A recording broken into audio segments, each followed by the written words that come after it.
Welcome to my YouTube channel Egna educational zone.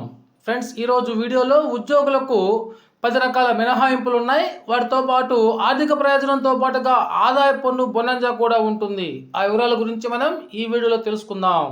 తెలుసుకునే ముందుగా friends, ఎవరైనా ఇంకా మన ఛానల్ని సబ్స్క్రైబ్ చేసుకోకపోతే వెంటనే సబ్స్క్రైబ్ చేసుకోండి. ఇక విషయానికి వచ్చినట్లయితే ఉద్యోగులకు 10 రకాల ఆఫీస్ అలవెన్సులు, ఆదాయ పన్ను మినహాయింపుల bonanza, tax planning for salaried employees గురించి చూద్దాం. ఇప్పుడు ఉద్యోగులు తమ శాలరీపై ఆదాయ పన్ను మినహాయింపులు పొందేందుకు చాలా ప్రయత్నాలు చేస్తుంటారు. ఇందుకోసం అందుబాటులో ఉన్న అన్ని మార్గాలను వాళ్ళు వాడేస్తుంటారు. కానీ తాము జాబ్ చేసే ఆఫీస్ నుంచి కొన్ని అలవెన్సులు పొందడం ద్వారా ఆదాయ పన్ను మినహాయింపులను అతి కొద్ది మంది మాత్రమే పొందుతుంటారు. అయితే ఈ అలవెన్సులను అన్ని కంపెనీలు అందించవు. ఒకవేళ అవి లభించాలంటే ఉద్యోగంలో చేరేటప్పుడే వాటి గురించి అడగాలి. అలవెన్సులను ఇచ్చేందుకు కంపెనీ అంగీకరిస్తే ఉద్యోగంలో ఉన్న నాళ్ళు ఆర్థిక ప్రయోజనంతో పాటుగా ఆదాయ పన్ను మినహాయింపు కూడా లభిస్తుంది. సగటు ఉద్యోగుల పొదుపును పెంచేందుకు దోహదం చేసే 10 రకాల ఆఫీస్ అలవెన్స్ల గురించి ఇప్పుడు మనం ఒకసారి తెలుసుకునే ప్రయత్నం చేద్దాం. అందులో మొదటగా లీవ్ ట్రావెల్ అలవెన్స్, LTA. ఆర్థికంగా బలంగా ఉన్న కంపెనీలన్నీ తమ ఉద్యోగులకు లీవ్ ట్రావెల్ అలవెన్స్ను అందిస్తుంటాయి. కుటుంబంతో కలిసి దేశంలో ఎక్కడైనా టూర్కు వెళ్ళొస్తే ఆ ప్రయాణ ఖర్చుల బిల్లులను కంపెనీకి సమర్పించి మనం ఆ యొక్క ఉద్యోగులు LTA అలవెన్స్ను అందుకోవచ్చు. దీనిపై ఆదాయ పన్ను మినహాయింపును కూడా ఉద్యోగి అయితే పొందవచ్చును. ఇక రెండవది చూసినట్లయితే ఇంటి అద్దె భత్యం, HRA, హౌస్ రెంట్ అలవెన్స్ గురించి చూద్దాం. ఇంటి అద్దెకు సంబంధించిన అలవెన్స్ను HRA అంటారు. ఉద్యోగి ఇంటి అద్దెలో కొంత భాగాన్ని కంపెనీ ప్రతి నెల చెల్లిస్తూ ఉంటుంది. ఆ విషయం మనకు తెలిసిందే. కంపెనీ నుంచి ఉద్యోగికి ఏటా లభించే HRAపై ఆదాయ పన్ను మినహాయింపు లభిస్తుంది. ఇక మూడవ చూసినట్లయితే ఆహార భత్యం, ఫుడ్ అలవెన్స్.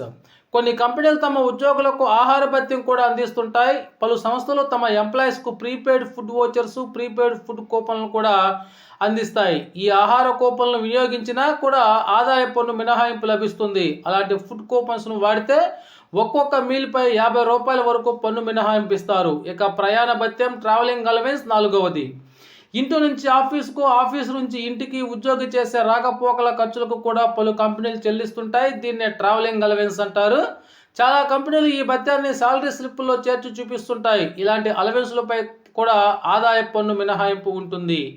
ఇక ఐదవది విద్యా భత్యం, ఎడ్యుకేషనల్ అలవెన్స్. కొన్ని కంపెనీలు తమ ఉద్యోగుల పిల్లల చదువులకు కూడా అలవెన్స్ను చెల్లిస్తుంటాయి. దీన్నే విద్యా భత్యం అంటారు. ఈ తరహా అలవెన్స్పై ప్రతి నెల ₹100 లేదా సంవత్సరానికి 1200 మీద ఆదాయ పన్ను మినహాయింపు అయితే ఉద్యోగి పొందవచ్చు. గరిష్టంగా 2 కంటే ఎక్కువ మంది కనుక పిల్లలు ఉన్నట్లయితే వారికి ఈ అలవెన్స్ అనేటువంటిది వర్తించదు. ఈ విషయాన్ని గుర్తుంచుకోవాలి. ఇక ఆరవది వైద్య భత్యం, మెడికల్ అలవెన్స్. కొన్ని కంపెనీలు తమ ఉద్యోగులకు వైద్య భత్యం చెల్లిస్తుంటాయి. ఎవరైనా ఉద్యోగి తమ కుటుంబీకులకు వైద్య ఖర్చులు చేయించుకుంటే ఆ బిల్లులను కంపెనీలో సమర్పించి రీఎంబర్స్మెంట్ పొందవచ్చు. ఈ అలవెన్స్ పైన కూడా ఆదాయ పన్ను మినహాయింపు లభిస్తుంది. తర్వాతది కారు నిర్వహణ అలవెన్స్. కొన్ని కంపెనీలు తమ ఉద్యోగులకు కారు నిర్వహణ భత్యాన్ని కూడా చెల్లిస్తుంటాయి. ఇందులో భాగంగా కారు మెయింటెనెన్స్, డీజిల్ వ్యయము, పెట్రోల్ వ్యయము బిల్లులను కంపెనీలో సమర్పించి ఆ ఉద్యోగి రీఎంబర్స్మెంట్ చేసుకోవచ్చు. ఈ అలవెన్స్లపై కూడా ఎలాంటి పన్ను లేదు. ఇక తర్వాతది ఫోన్ బిల్ అలవెన్స్.